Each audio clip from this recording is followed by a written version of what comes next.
next is Patrick McCorry's panel that he will lead on ZK proofs and fraud proofs.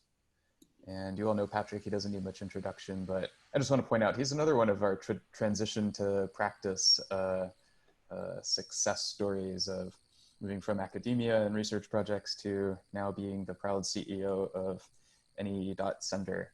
So yeah, that's your introduction, Patrick. Yeah, hopefully it's successful someday. Work in progress.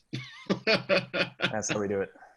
Yeah, so I'm going to introduce my panelists now. So I guess before I begin, so the whole point of this panel is that obviously everyone's trying to scale, trying to scale blockchains. And one approach is to go off chain or layer 2.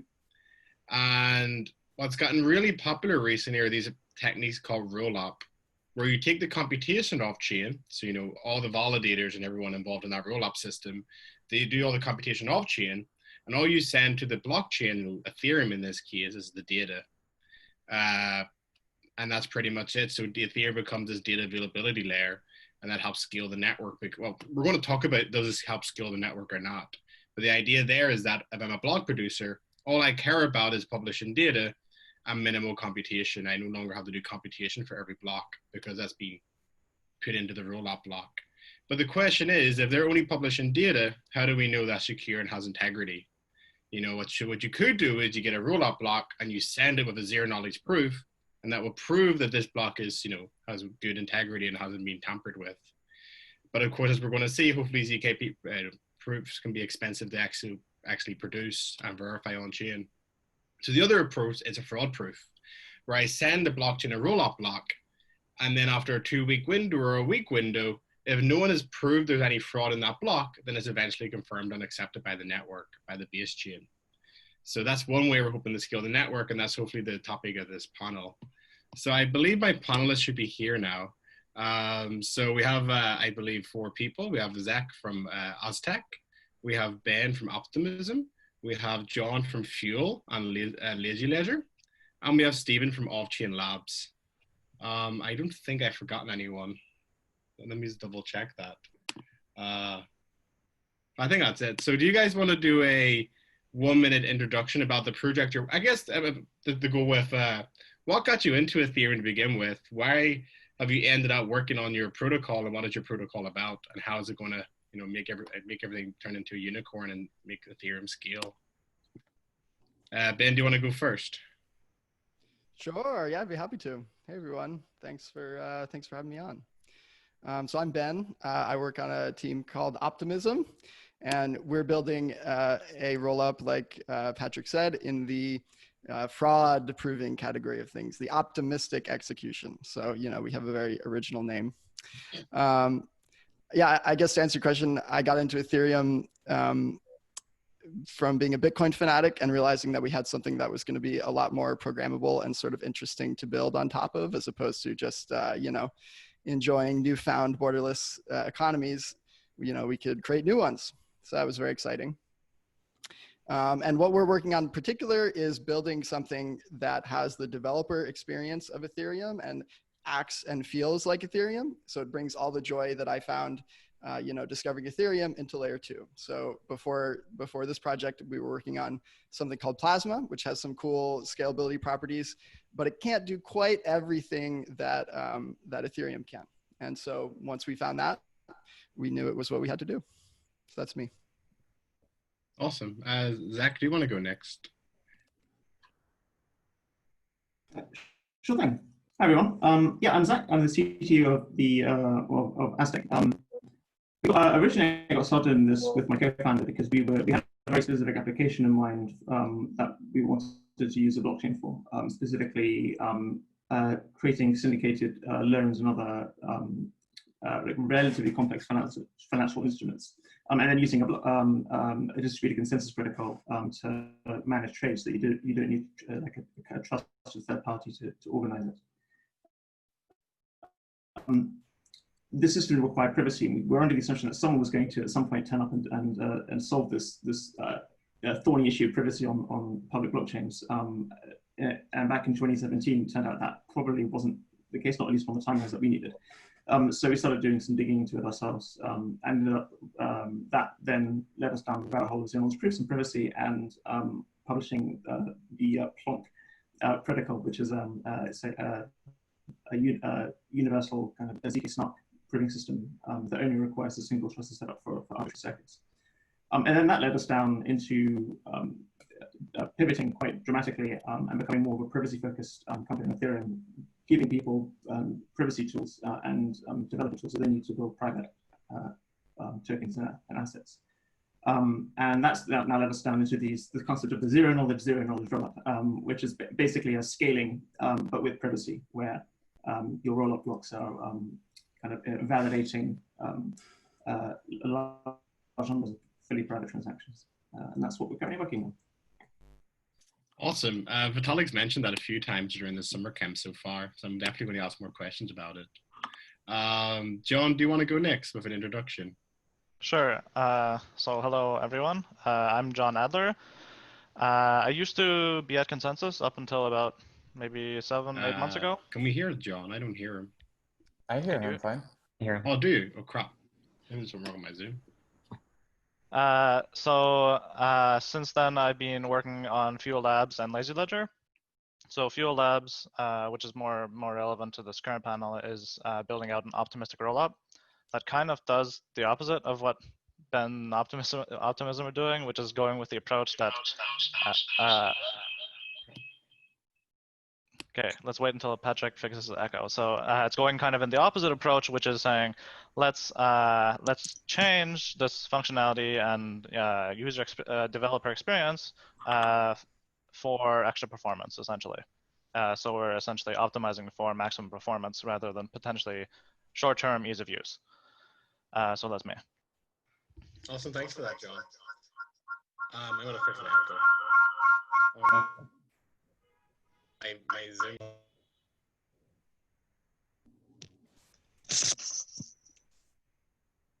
I'll just pretend that Patty picked Steven to go next. Yeah, you can go next. Hey everyone, really happy to be here. Thanks for having me. I am one of the founders of Off-Chain Labs, and we're building the Arbitrum protocol. And I'm also a member of IC3 affiliated with Cornell Tech, so it's really nice to be here. I guess to answer the first question, so the way I got into this space was basically through the academic route. In 2013 or so, my advisor, Arvind Rayanan at the time, said, hey, there's this thing called Bitcoin and it looks interesting. So we got into it and I sort of never left. And then naturally, we progressed to smart contracts. And I was working with Ed Felton at Princeton and Harry Kolodner, and we had this academic project that actually had roots in 2014 and sort of just took a life of its own, and would have never imagined when it started that 2 years later, Ed would be on leave from Princeton and Harry and I would also be full-time doing this. So really happy to be here, and that was sort of my route, how I got here.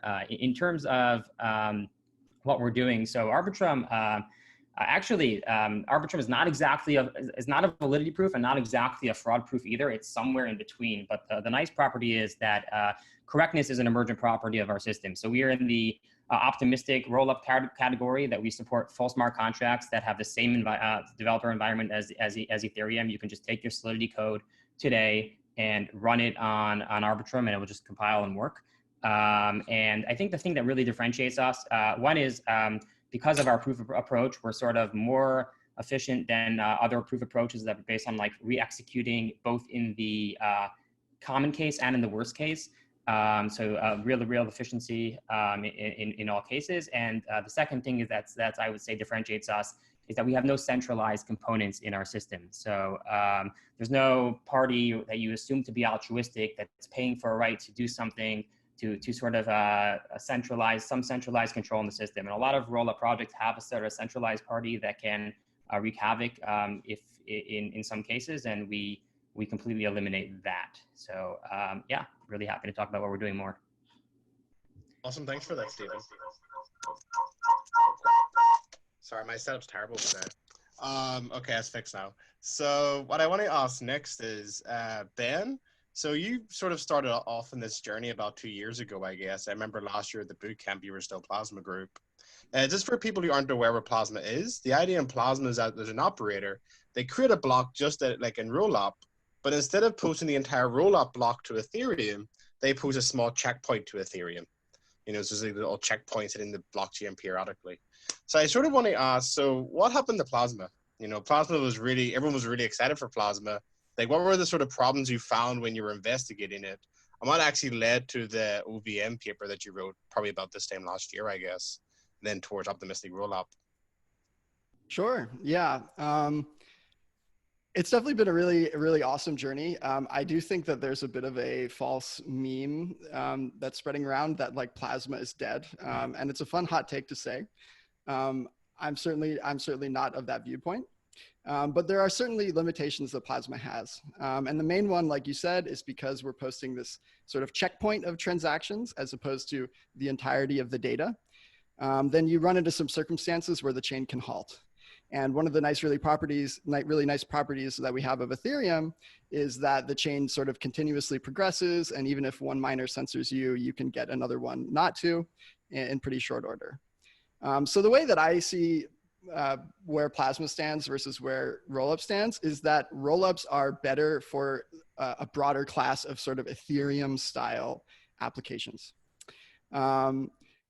But Plasma is like alive and well. You know, we've got projects on mainnet like Matic and Omise Go, and those are, you know, awesome projects that are doing very legit things. But it's just a matter of the assumptions that you make and the resulting functionality that you get. And for rollups, you know, you make some slightly more expensive assumptions, but you can get some nicer sort of censorship-resistant properties out of that.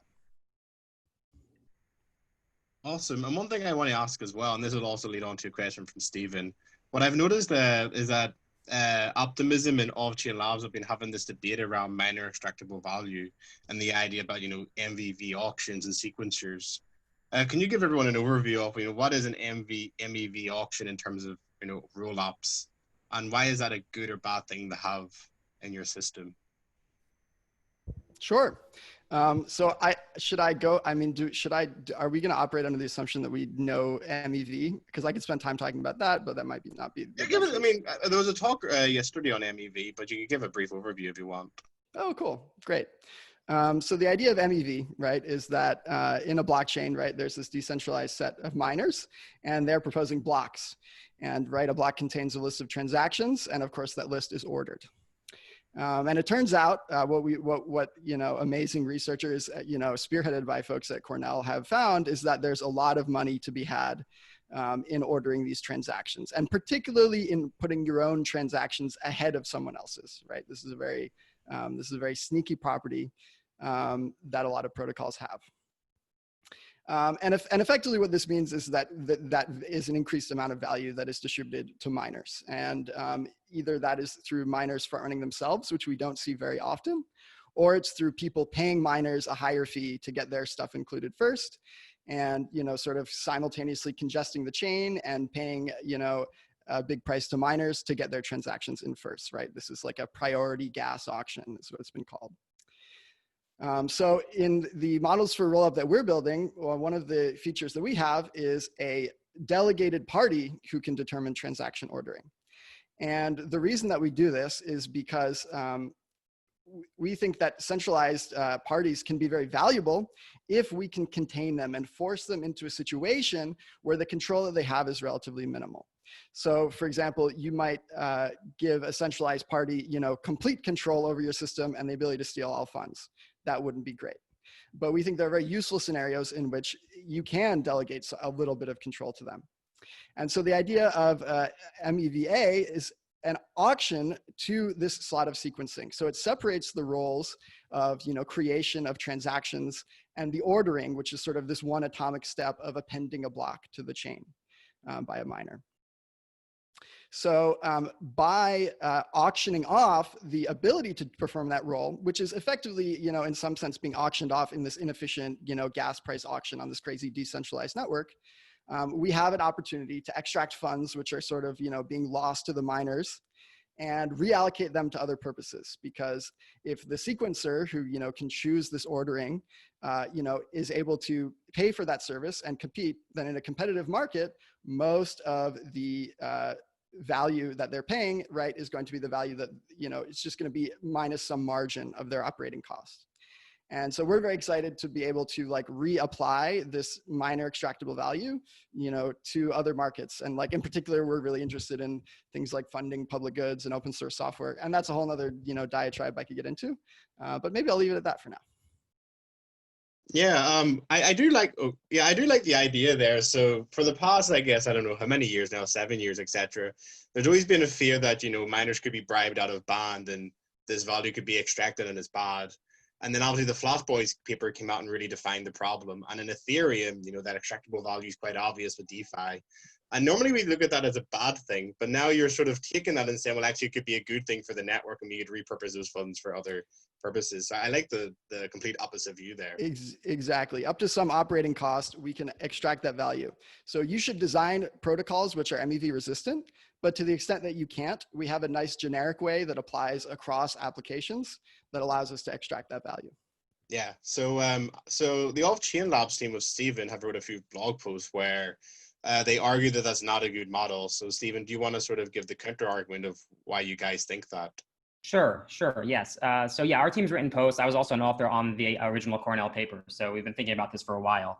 And the basic argument is, well, it's sort of twofold. First of all, MEV auctions actually makes the MEV problem much, much worse. And the reason is the MEV auctions give a single sequencer control over blocks for, to quote Optimism's figures, is 10 minutes. It doesn't have to be, but that's sort of the number that I've seen them saying. So now you have a 10-minute window in which a sequencer can reorder completely in that window. And it actually gives them a lot more power than you have where a miner would be reordering. And it actually encourages them to extract more MEV and enables them to extract more MEV. And so it's a really, really bad tax on users. The users who are the losers here end up paying a lot more. But the more fundamental point is that MEV auction doesn't really solve anything, unfortunately, because the question is, do mining and MEV extraction, are they better off together or are they better off separately?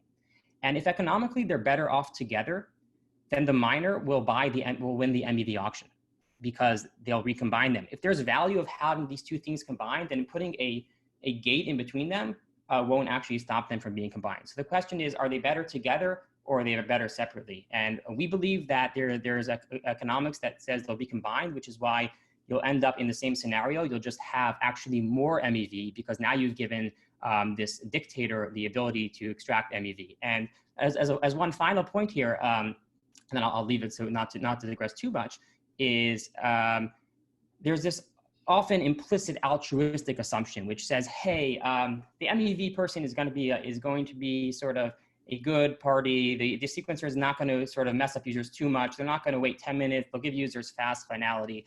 But you have to think about that economically, specifically in a role where you're auctioning off the ability to be the sequencer. And what I mean is, you're assuming that there's some altruistic party that's outbidding all the greedy parties, right? All these greedy parties want to be the sequencer and do all these bad things and delay transactions for 10 minutes to extract all the MEV possible.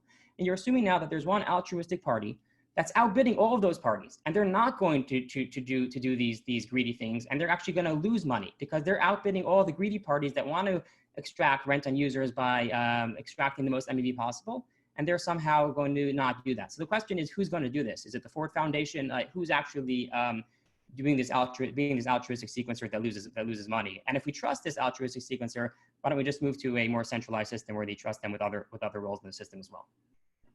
Okay, I got a little comment there. So one thing I've been thinking about is in Ethereum today, we have these gas auctions where everyone's competing, to front running each other. And the problem there is that we end up with all these failed transactions that just take up space in the blockchain. So we're just basically moving that auction to a central sequencer and you're bidding to be a sequencer. Is that a good or bad thing? I don't know yet. Ben, do you want to have one small comment before we move on? It's a great thing. It's fantastic. It allows us to repurpose this towards other means. So I'm definitely a big fan of it. And yeah, the only other quick comment I'll say is that, again, there's like a spectrum of the bad things that a centralized party can do and what you trust them to do. So the idea of trusting a party to do one thing and then therefore, oh, we should be trusting them with the custody of our funds is like a very, it's not a slippery slope like that. And a sequencer ordering transactions, the trust that you are giving them is much, much, much different. than entrusting them to run your entire chain for you. Yeah, but I don't want to monopolize it, so I'll let you go. Yeah, John, do you want to add a comment? I mean, sure, I guess I could. I don't really have any strong opinion one way or the other. I guess I would say what I would like to see from both sides of the argument is more formal reasoning and proof, so that I can make an informed decision. But at this time, I don't have any strong opinion. Okay, I just want to bring this discussion up because it's important for integrity.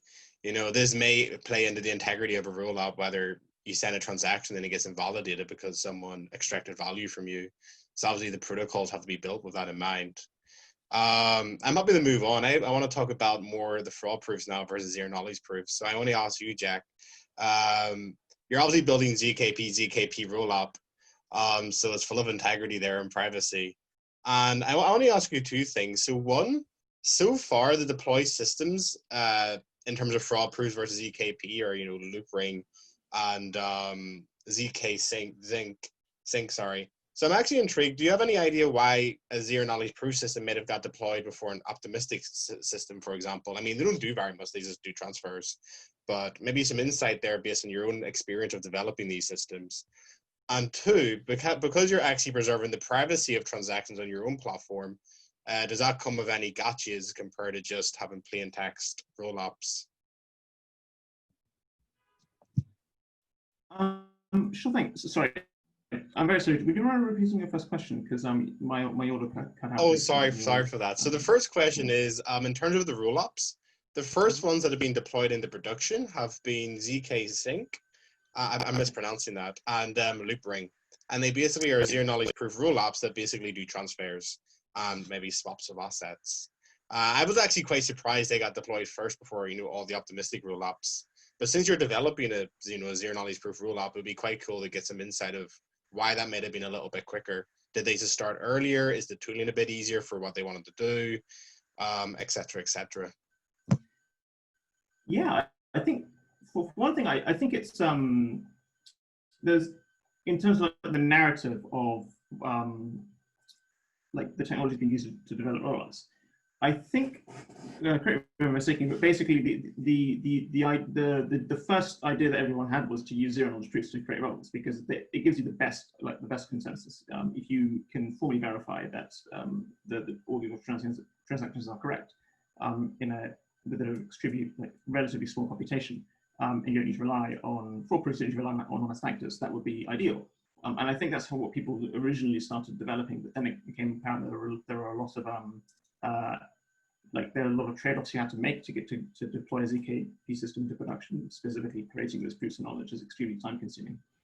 And up until relatively recently, you also had problems with having to handle trusted setups and multiple trusted setups.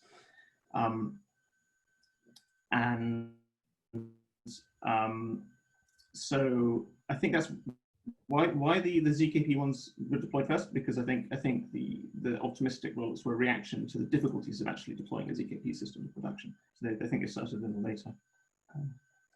Your second question was, I can't read my own handwriting. I wrote it down. Sorry, would you mind repeating it? I can repeat it, yeah. So the second question is, obviously you're building a ZKP rollup. So what the first ZKP is for scalability and integrity of the rollup block, and the second one is for privacy. Does that come at any cost in terms of cost per transaction or difficulty of implementing? Are you doing like a recursive snark there, for example? How does that look? What is that like? Yeah, sure. So it definitely does come with a cost. It's certainly more difficult to realize than a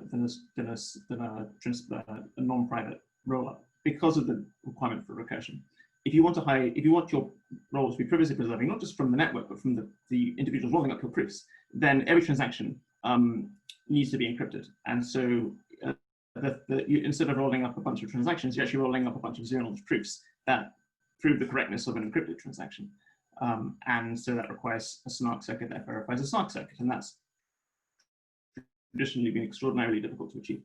The recursive snark puzzle has been, it's been an open problem for several years, but there's been a few kind of in parallel of a few developments that have made this a much more tractable issue than it used to be.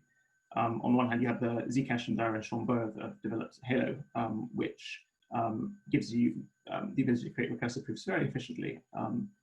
It does come at the cost of a linear time verifier. So for protocols like Ethereum or layer 2 is building on top of a layer 1 where computation on that layer 1 is quite expensive, that sometimes is a bit of a drawback. And so we've developed also basically an extension to the Plonk proving system, which we're calling plookup, which basically allows you to, it decreases the cost of the kind of arithmetic operations you need to verify a snark circuit by about an order of magnitude. Specifically, it does range proofs very efficiently. And if you want to verify a snark and a snark, and you don't have cycles of parent-friendly elliptic curves to fall back on, then you basically end up doing a very large number of range proofs. So making this cheap is incredibly important. And so that's why we've embarked on the ZK rollup project, is because, hey, we can do recursion now. So this is not an intractable problem anymore. Now we can actually roll up proofs inside proofs, and you can have privacy. You not just like privacy of like identities and data. So like I can send you like private Ethereum or private DAI, and no one has to know about who we are or how much we're sending. But you can also implement effectively private smart contracts, where you have a set of programs a set of contracts that every transaction can be executed with, where the actual specific program that you've chosen for your transaction is encrypted and hidden from the rollup provider, from the walls, from everybody. So effectively that gives you code privacy, which we're quite excited about too. One thing I also wanted to ask was, so normally zero knowledge proofs have this trade-off between privacy and integrity. You know, one's computational, one's information theoretic. And now you've got two ZKPs. Do you have to pick one side? Like you always protect privacy versus integrity, or can you get a mix of both? So I think it's possible to practically realize both. Obviously, like the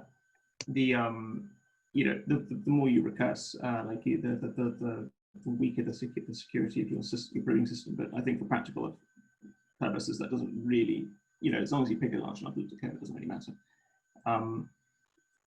Does that answer your question? Yeah. I have one last question, and then I'll move on to John. So obviously with these roll-ups, if the operator disappears, you should always be able to get your money out. That's sort of the trust assumption here. What is it like with the ZK roll-up? I mean, what do I actually need to provide to Ethereum smart contract in order to withdraw my funds?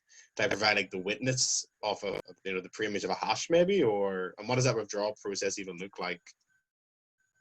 Yeah, so it functions very similar to public rollup, where the key requirement is data availability. Like all of the state of all of your accounts is represented in a Merkle tree. It's just the difference here is that all of the state is encrypted. So every leaf in your Merkle tree is just like a hash that you don't know the pre-image to, it's an AES encryption or PEDIS encryption. And so as long as anybody can reconstruct that Merkle tree, then you have enough information to provide a withdrawal proof. Basically, you create your own zero-knowledge proof that proves the pre-image or the the plain text to a ciphertext that represents a note or a leaf in your tree. You prove you own it, and then you perform like a reduced version of a traditional like transaction proof, where you basically just redeem a single leaf in that tree.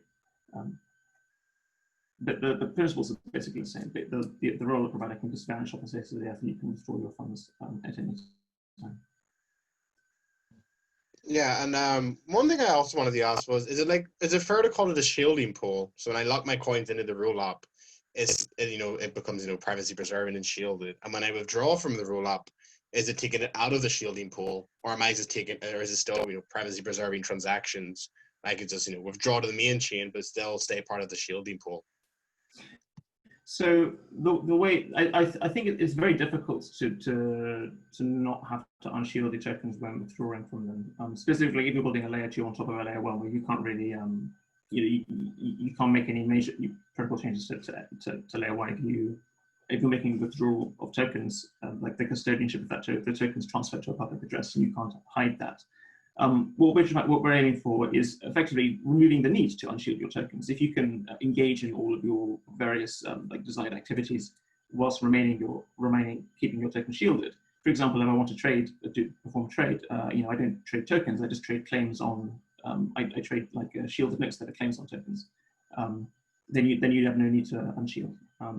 You can also do things like, for example, if you want to interact with a DeFi protocol and you have some shielded tokens, and that DeFi protocol is public, then you can get a level of pseudo-anonymity where you can basically see an identity that you have no idea about has like pulled out some unshielded some tokens, deploy them to some protocol like Compound or DAI, and then at a later time withdrawn it back into the shielded pool, but you have no idea who that individual is. They've used a pseudonymous identity to some random public key.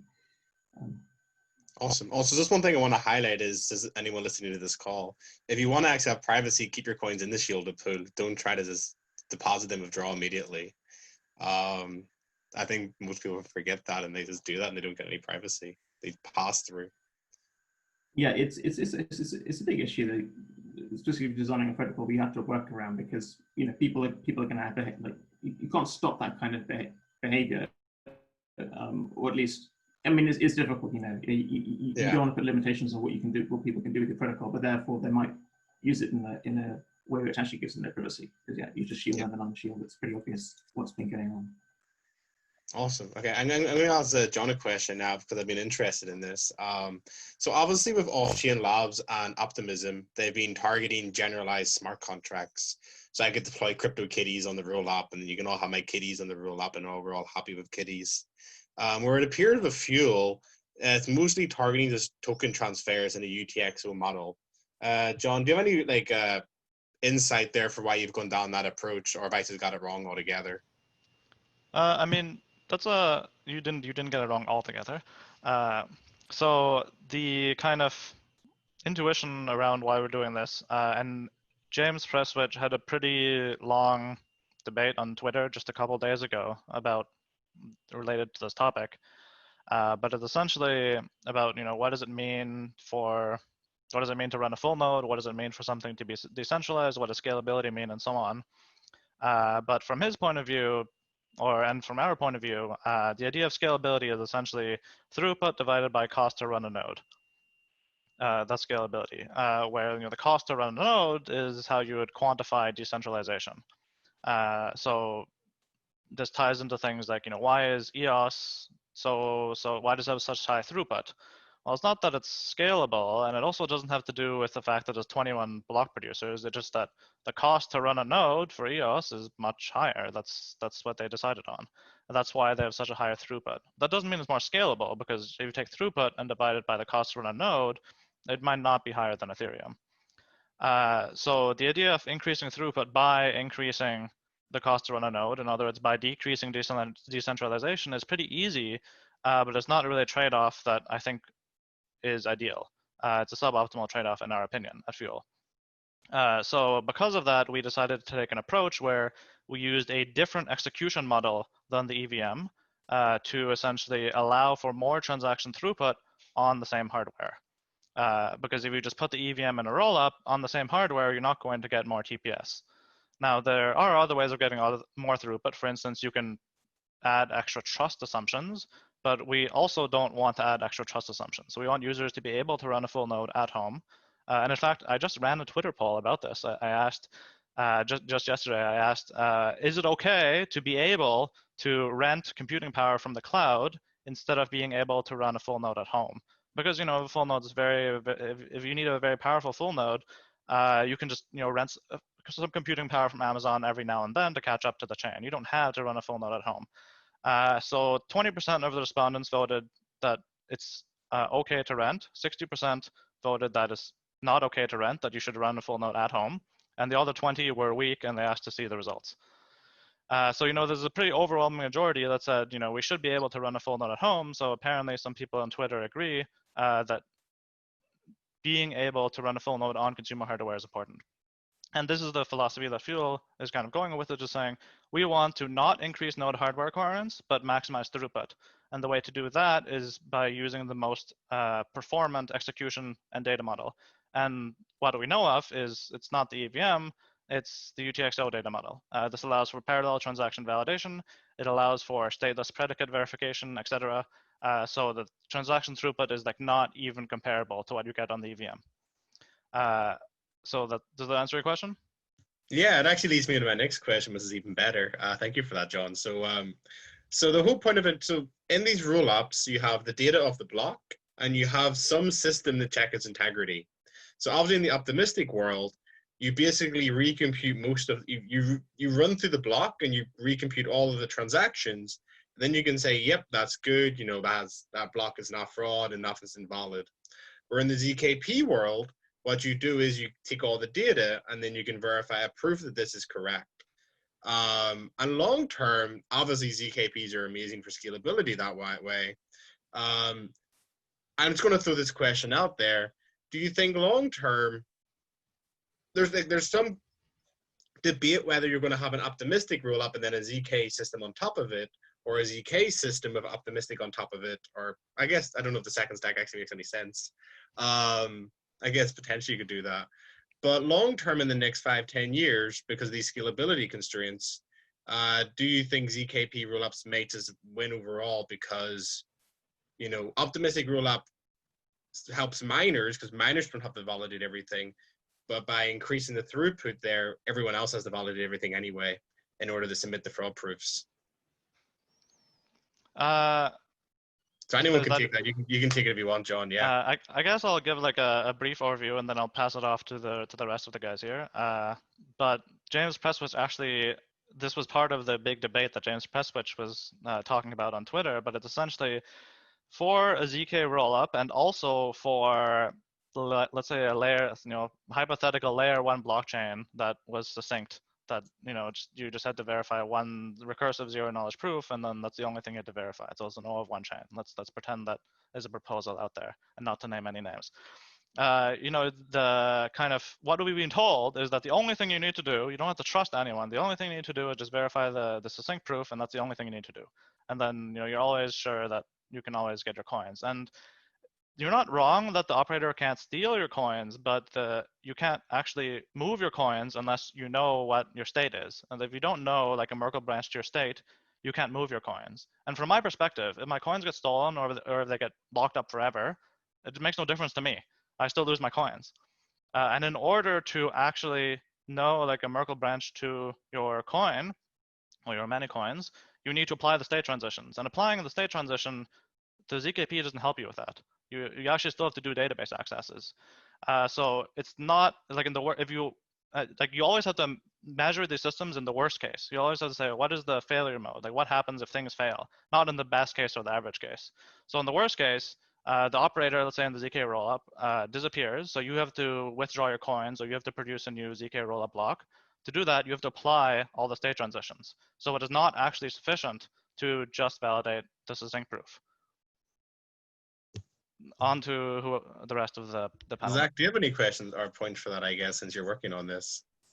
Yeah, happy to jump in. I mean, John's not wrong. You absolutely do need to confidence that you can acquire all the data, all of the state transitions, or you can't withdraw, which is, what's the point of that then? I guess my thoughts on that are basically computation is expensive and data is cheap. If you look at basically over time, like the average like bandwidth or capacity of a computer connected to the internet and its capability to compute, the bandwidth increases significantly faster than the computation. And so I think ZKPs are very valuable because they basically remove the computation requirement completely. All you're doing is you're just updating state with a very, very succinct computation to validate the correctness of it. For things like a Bitcoin or a basic system of transactions where the actual computation to validate each transaction is relatively light, that might not be that important. But when it comes to arbitrary computations where the actual rules semantics surrounding the state transitions can be arbitrarily complex. I'm not just talking about the complexity of a smart contract, which is in all consideration, it's still relatively primitive. I mean, a smart contract can't, its raw byte code can't be more than 24 kilobytes, and the actual amount of computation you can perform in a smart contract is tiny because of the requirement that every node computes it. So if you think forward 10 years where you want very involved complex rules surrounding state transitions, or you want to do something like some enterprise financial system where we need to do KYC and compliance and a lot of computation, being able to succinctly just validate that on your chain without having to perform that computation, I think that unlocks an enormous amount of possibilities that are currently you can't really explore right now with current technology. Yeah, basically that's the pretty much what my thoughts. And yeah, just echoing what Dara says in the comments. Yeah, I think ZK rollups, they're becoming cheaper by orders of magnitude pretty much every year. So I don't think that the compute cost is going to be a problem. Can I jump in about the updating witnesses thing? So this is a solvable technical problem. So in Zcash, for example, if you hold a note, then every shielded output on the blockchain, you have to update that witness. But that's just because we didn't optimize that. It's possible to reduce that to one update per block. And then with some more optimizations, you can get it down further. So I think you can do log n work for n updates.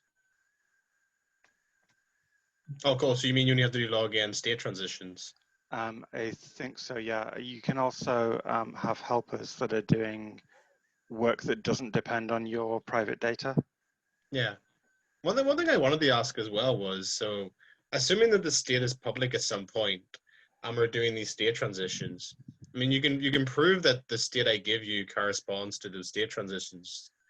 As far as I'm aware, that's what it should be doing. So assuming you have a checkpoint once in a while of the current state, then you don't have to do all the recomputation again. Is that correct, Zach? Yes, that's correct. Okay, cool. I just want to confirm that. Yeah. I guess I want to ask Stephen as well. So in Off-Chain Labs, I remember the original Arbitrum paper, they had a bit of a mixture of both. Obviously, you have this multi-interactive fraud-proof system that might be Cody explain, but you also have this one-step ZKP proof where you say, here's a single proof of a state transition, no matter how big it is, and this is why it's broken. Do you want to sort of explain that a little bit? Yeah. So yeah, our approach to proving basically is someone makes an assertion. So you assert that you have a deterministic machine, which is the AVM, the Arbitrum virtual machine, and you make an assertion that says, "Hey, I executed the machine, and the messages are all posted on chain because it's rollup." So you say, "Okay, I advanced the machine, and this is the new state of the machine." And right, so the assertion that we make is actually very, very optimistic. So of the optimistic rollup protocols, it's the most optimistic that there is. We don't do any intermediate state roots per transaction. In fact, in assertions, transactions don't even show up at all. We don't have to compute these intermediate state roots. We just say this is the final state of the chain, and then we have a challenge protocol. So the challenge protocol. So actually, all optimistic rollup protocols are interactive because this is having a challenge is itself an interactive protocol. The question is it a single round interactive or more than single round interactive? So one approach, which is the approach taken by Optimism and perhaps. I was just about to ask Ben about that as well. But yeah, go ahead, Steve.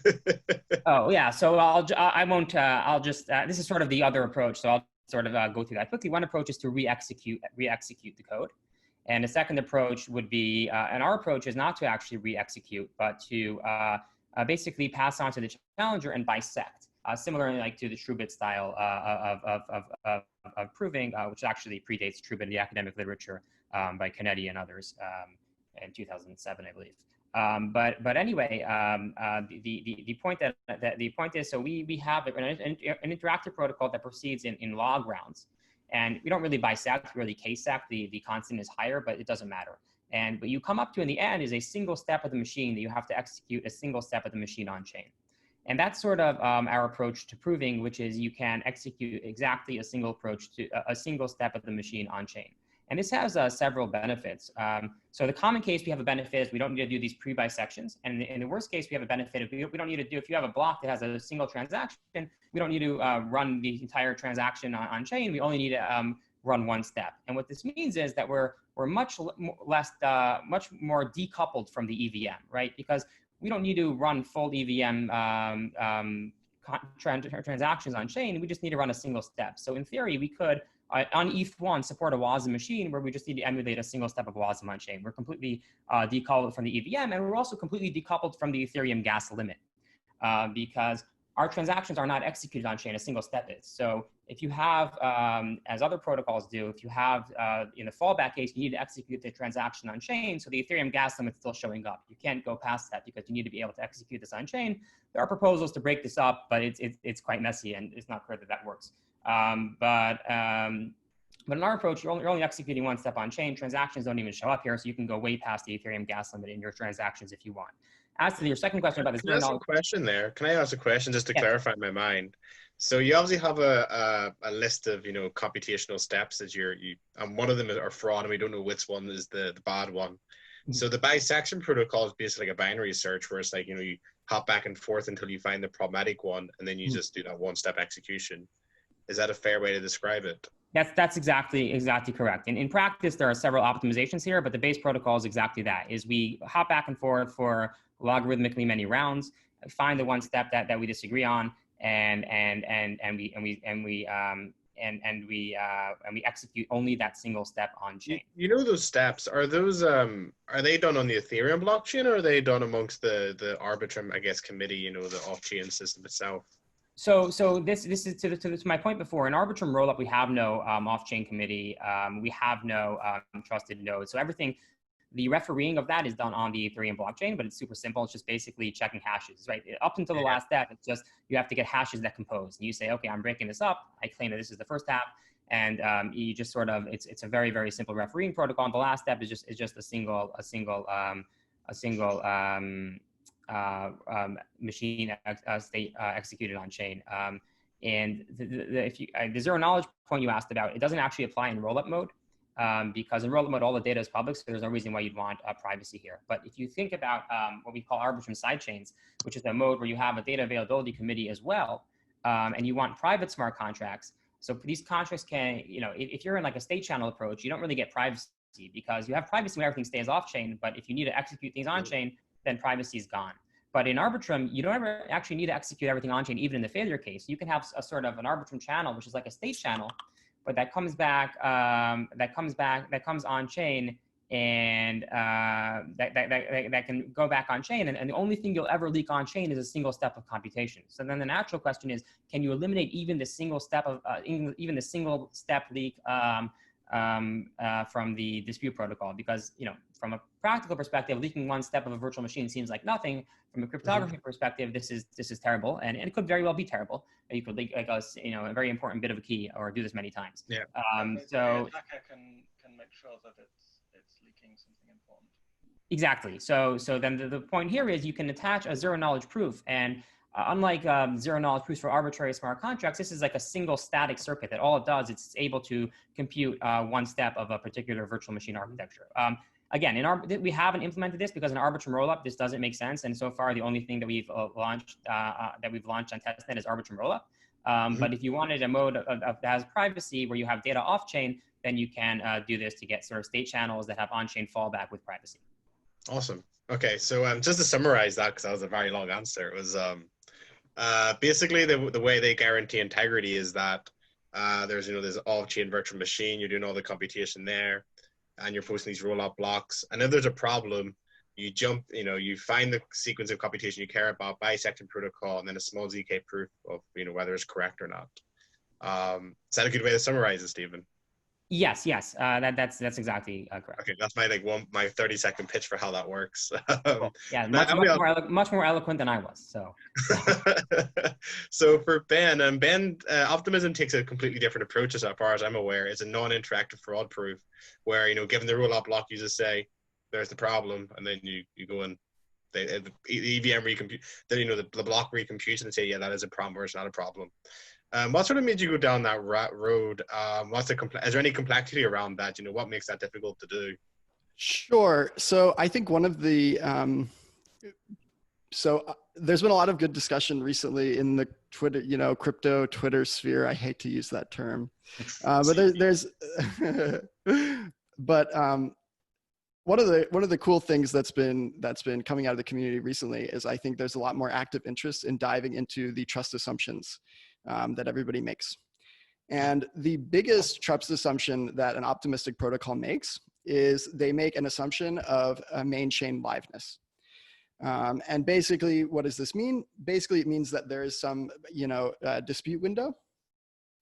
And if miners are able to censor a transaction, or if the chain will not receive this dispute transaction for the duration of that dispute period, then that money can be stolen. And in roll-up schemes especially, that tends to be placing all money on the chain at risk.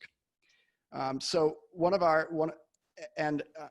with the prevalence of MEV today, like one of the common outcomes of one of the big outcomes of the MEV paper, which I thought was quite awesome, was the existence of these time bandit attacks, where in fact it becomes profitable to go back in time and do a large chain reorg to extract a bunch of MEV that someone else did.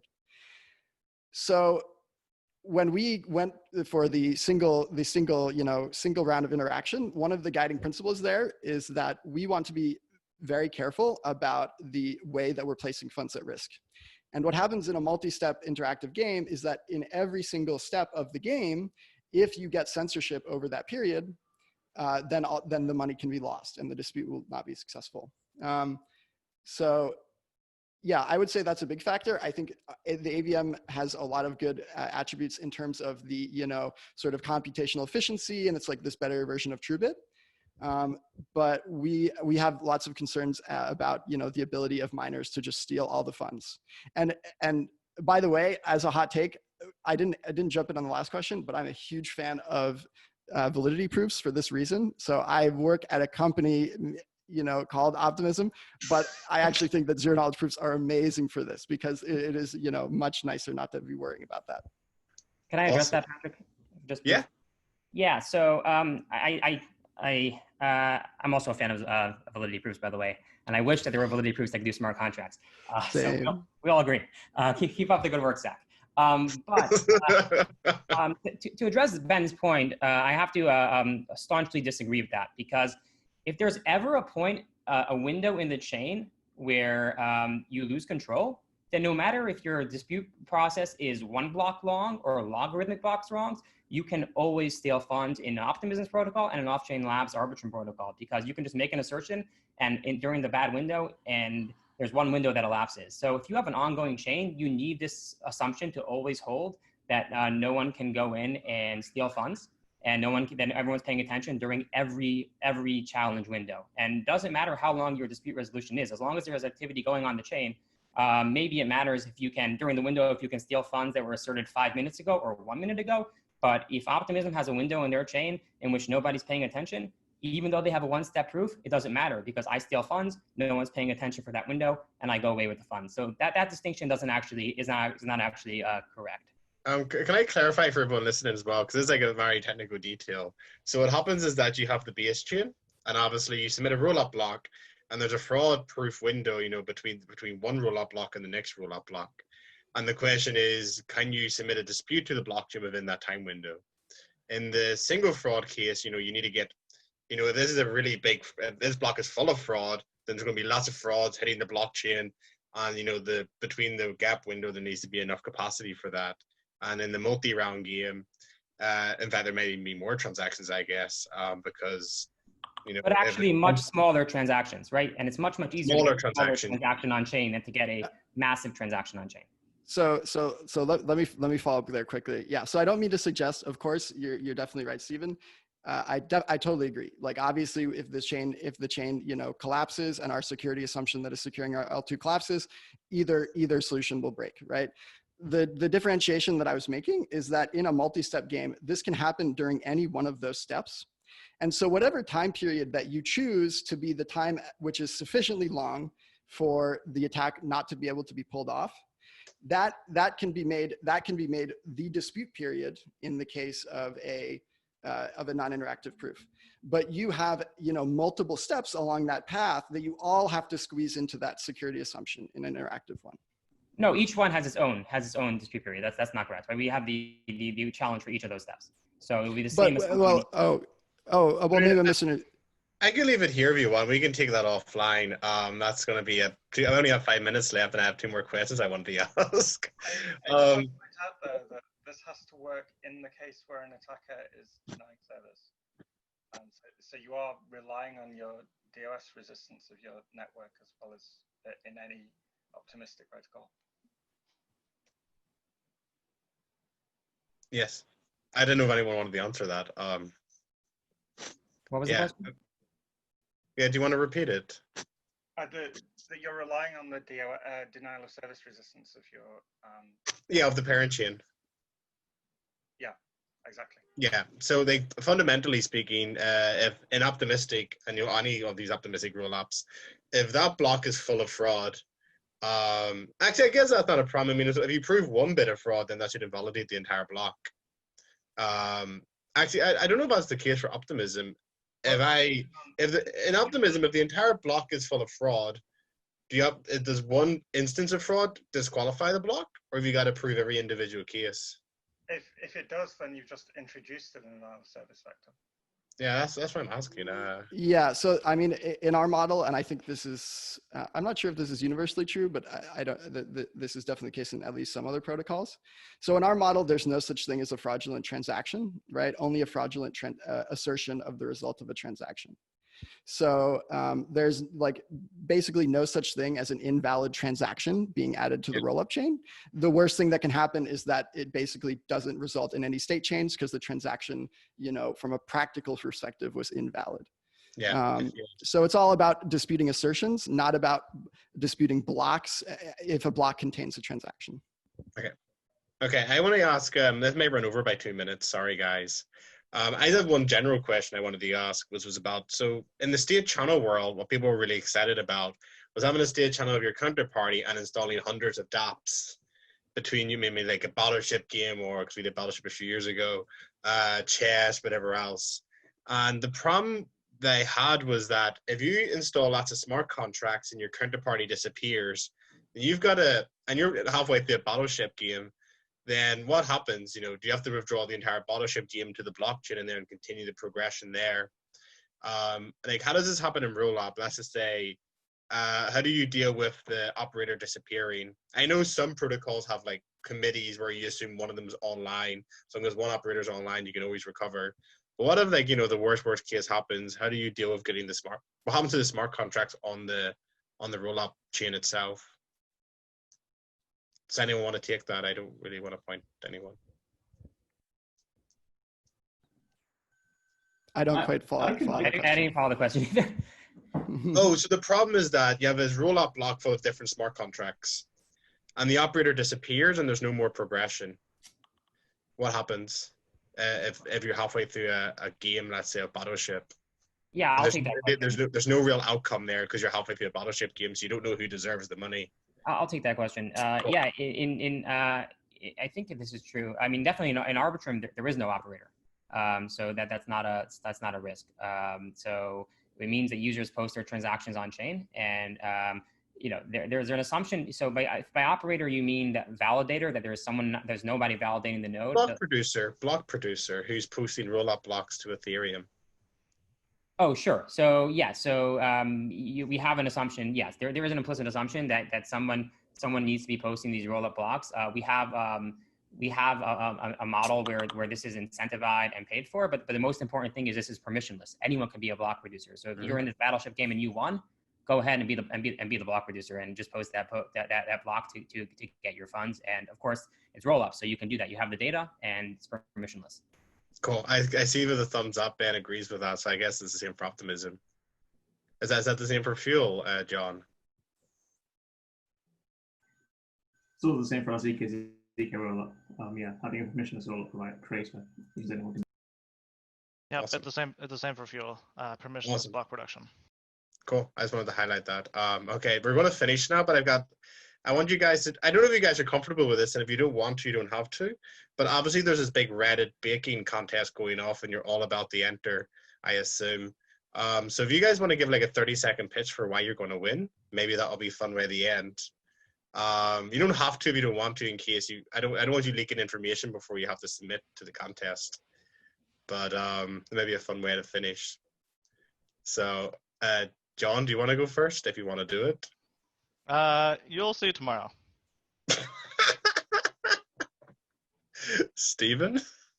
Sure. Yeah, I think the reason why Arbitrum is going to win is the combination of Ethereum and that everyone on the panel has together. So there are going to be a bunch of solutions that aren't on the Ethereum blockchain, and I think that to the extent that it makes sense to put Reddit community points on the Ethereum blockchain, having them interact with Ethereum apps is the reason to do that. So I think Ethereum is number one. Scale is number two with a C. Sorry, we need a scale. Smart contract is the real kicker. Again, to have community points be usable and fun, you want them to be integrated into smart contracts and allow to foster a third-party ecosystem of smart contracts. If you want to just scale payments, there are solutions. There are many great solutions to do that. ZK rollups is one of them. And I think, you know, if that's what the objective is, then that works well. But we think that the value will become in integrating them in third-party smart contracts, and in particular, having those smart contracts in the same rollup, in the same scaling solution will be frictionless for users. So we can give you the scale that they ask for and also the ecosystem. Awesome. Ben, do you want to have a shot at it with your rainbow in the background? Oh yes, and a cat no less, and Yan cat. Yeah, I've been hiding that for the end, I guess, with my head, not intentionally. Yeah, I mean, I went over in the beginning what we're building. We're building a dope scalable Ethereum chain. The only thing I would add is that sometimes I think we get lost in the details of scaling, and at the end of the day, something that we do at Optimism is try to think of ourselves as a crypto usability company as much as we are helping with scaling. Because at the end of the day, I think just as much as being able to support larger numbers of users, we need to build systems that are very, very familiar and easy for users. Yeah. Awesome. And Zach, do you want to finish with your final pitch? Yeah, I'm not sure much. Well, yeah, we've got something in the works, but we think that a ZK rollup payment solution provides the best of both worlds. It's formally verifiable. You don't have to.